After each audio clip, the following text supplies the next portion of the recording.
So I'm going to be replicating all of the tones from when we were young using my new STL Tonality plugin. So let's check it out. So this is how the guitars are sounding on the main riff.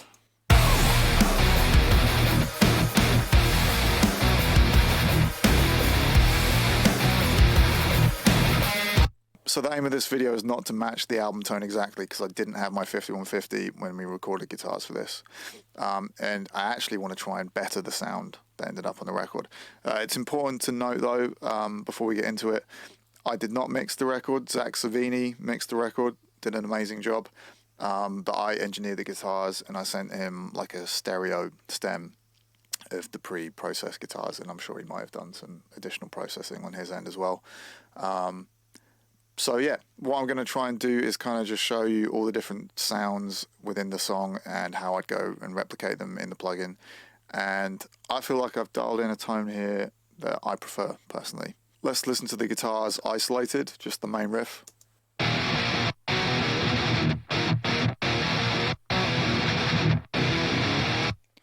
So it's quite a bright tone. I like the guitars to have like a lot of teeth. So on the guitars I've got an EQ, we'll get into that later, I'm going to turn that off, and then a C4 multi-band compressor, I'm going to turn that off too. That just handles the kind of woomph you get from the palm mutes, the low end and the lower mids. So I'm going to just look at one of the guitar tones in the plugin now. I'm going to switch it to mono. So I'm going to loop that riff and we're going to have a look at the settings. Now, just so you know, this EQ here is not currently doing anything. We'll get to that in a bit. So we have tried and true overdrive 2, which is a Maxon OD808. I've done another video explaining why I don't like to crank this. I don't like to crank the tone, and you don't need much drive when you're using like a 5150. Basically, when you go past the midway point, you start boosting a bunch of high-end and scratchy, scrapey noises that I don't want to hear. And we don't need to push the amp or push the volume too high because there's a ton of gain on the amp. So we're just going to use this pedal to kind of tighten up the low end. And for the verses, we're going to be using this pitch shift for the low octave stuff. So the amp settings, this is the 5150 block letter. Again, I've done an in-depth video on this plugin and why I gravitate towards these settings. It might look like the high end's kind of low, but once you go a bit past the 12 o'clock point, you start to bring up some of the more cardboardy mid-range with it. So for the cabinet, I'm using my favorite Mesa Boogie oversized angled cabinet with speakers from the year 2000. These are really like nice and bright and clear sounding, but not like harsh and fizzy. Mostly using a 57 mic, but there is a little bit. Actually, no, there's no 41 in there. I thought there was, but the volume's all the way down, so I don't know if we're hearing much of that. Let me just see if there's anything coming from it.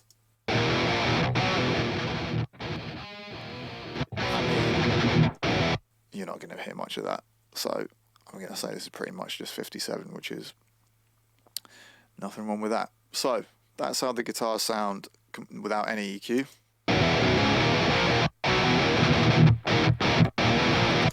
And let's take a look at this EQ I've got here. I just use this as a frequency analyzer, and I kind of, I use my ears, but I sometimes use my eyes when I'm kind of moving the mic placement about on the cab to make sure I'm not getting too much, like peaking above like 6K. I want it to sort of like naturally roll off in this area. So to give you an idea.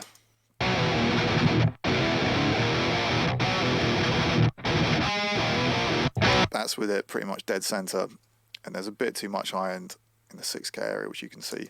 And that's a frequency that I don't like to hear a lot of. That's only actually 5.5-ish, but if I cut it,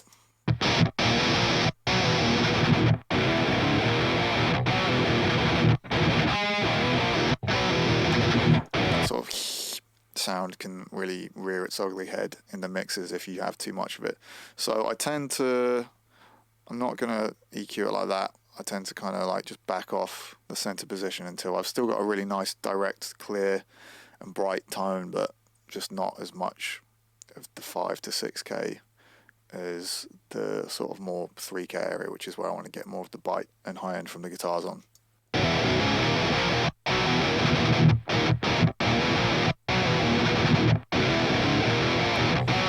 started to sort of roll off a little bit there, and we're going to be sort of boosting this area anyway, but not on that plugin. So we're going to look at the processing on the stereo bus of the guitars. So first up, we have the C4 multiband compressor, which is just kind of coming in and clamping down the low, like woomphy, palm mute kind of stuff.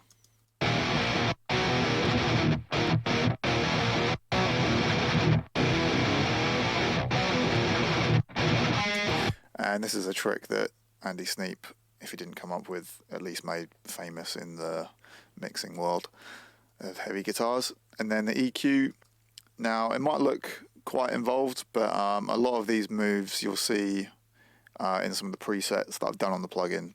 These are kind of like problem areas for me that I kind of reduce, like some of the whistles you get from guitar cabinets.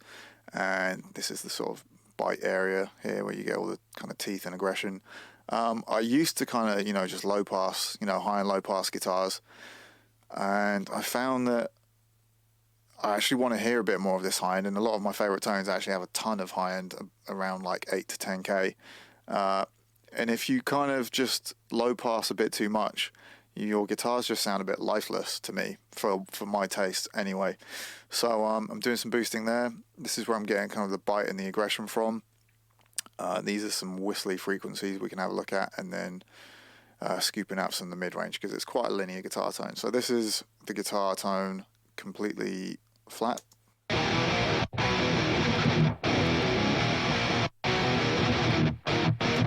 Sounds great, but a bit too much mid-range in there for me, so I'm going to engage the EQ. So when you switch between them, it might sound like the new EQ is way too bright and way too scooped, or like a bit thinner, but once your ear adjusts and we go back and turn the EQ off, you'll be like, all right, yeah, that makes sense. So let's look at some of these whistly frequencies. So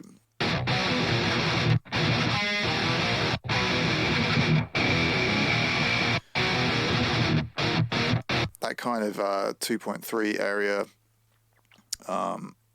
on this cabinet seems to kind of have a little bit of a whistle, so notching that just a little bit. And then around 3k,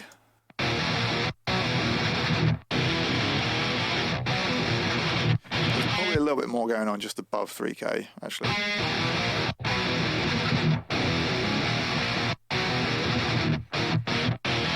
You'd be surprised, even if you think your guitar tone doesn't have like a crazy amount of 3k in it, sometimes if you just do a cut there, it still sounds great cutting 3k, because 3k kind of sucks. But aside from the fact this is where I want my kind of high end and aggression to come from, like boosting this area, it's also helpful to do a bit more of a wide boost sometimes when you are cutting in the way that I am here. And then this cut here around 6.2, again, that's just an area that I just don't like hearing a lot of, just a bit too fizzy.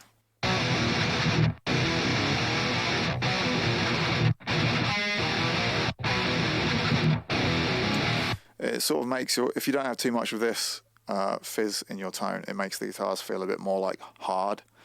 And when there's less like fizz, the attack clarity comes through a bit more, I think. So yeah, when you're doing this amount of cutting, it's good to have a bit some boosts around it, just so you're not losing too much. So yeah, I've got a high pass here to 69, which is, I'd quite like a bit more low end in my guitar tone these days, so I don't really high pass too much.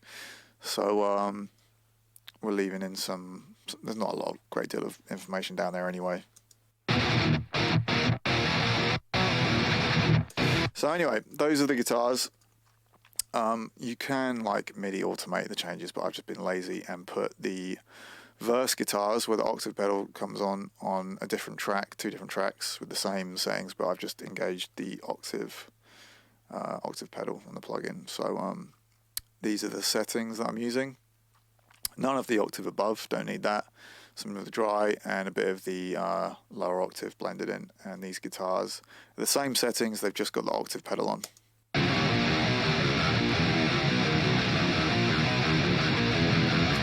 So that's how this sounds.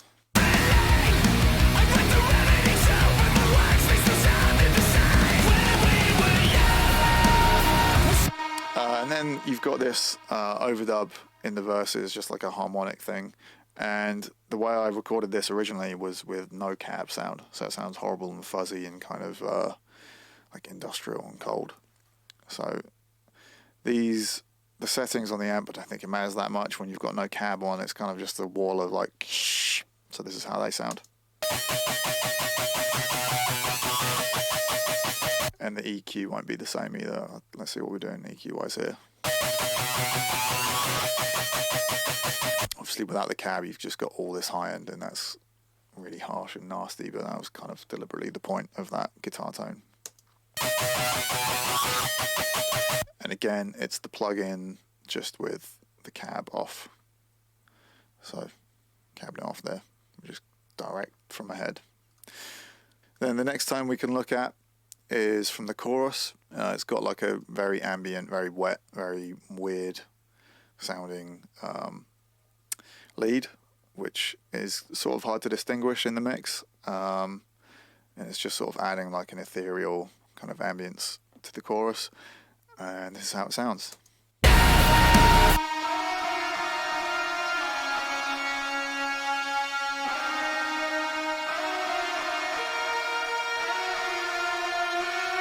So this is using the delay and the reverb from the plugin.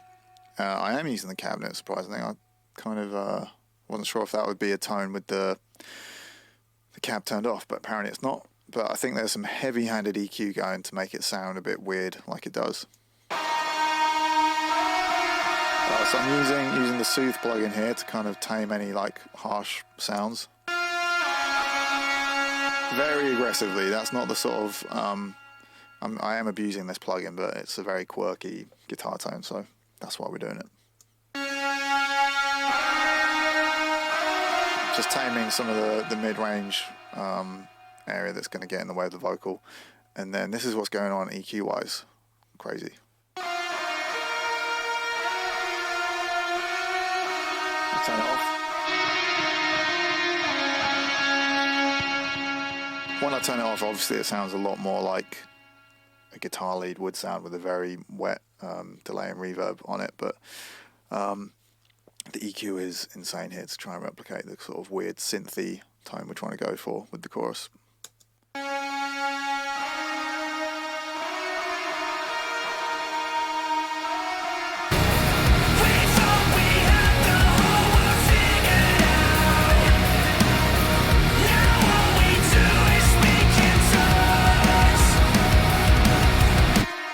So yeah, the cool thing about this is I'm only using the delay and the reverb from the plugin, and then the last tone we can check out is just the last chorus. And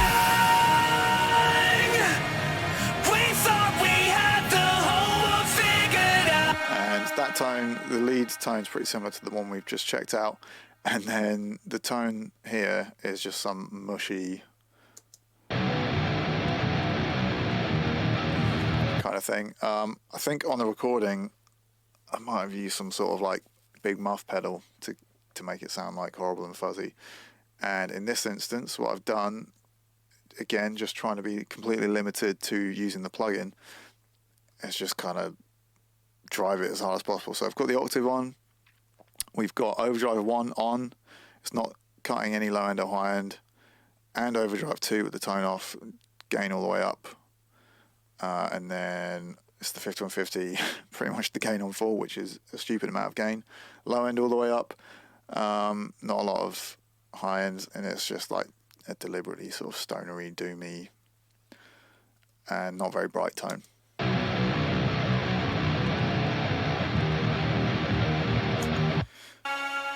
And yeah, that's pretty much it. Obviously you've got the intro single note octave thing, which is just the same as these other tones. Just paint this one in a bit.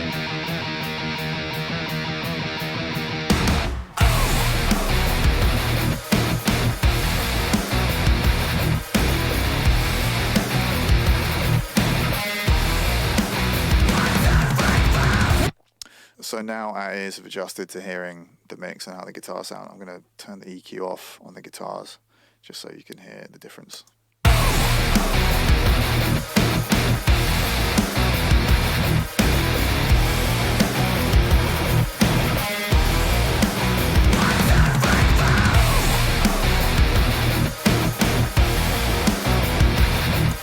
So like I've said before, you can get a really mix ready tone just with a really good speaker, mic placement, and a great amplifier, and dialing in the settings just right at the source and just nailing your source tone.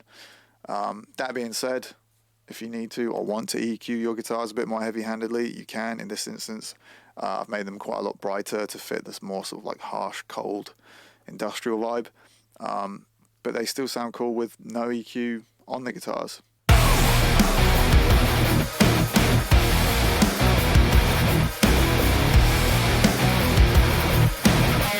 I think in this instance, it's all personal preference. I like very like metal sounding guitar tones.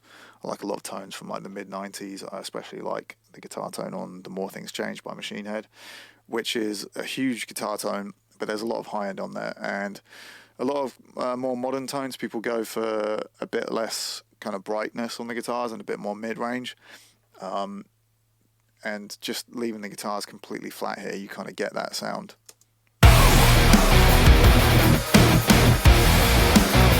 But for me, I like the teeth and the aggression of like boosting a bit more of that like 3 to 4K area and carving out some of the mids so you hear a bit more of that high end and a bit more of the low end.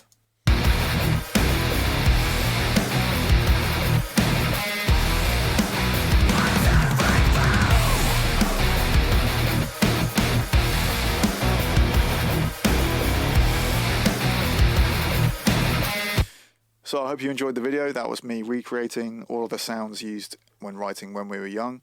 As you can see, just using the plugin, just being limited to the delay and the reverb in the plugin as well for the leads. So you can see there's a lot of scope to dial in all kinds of tones.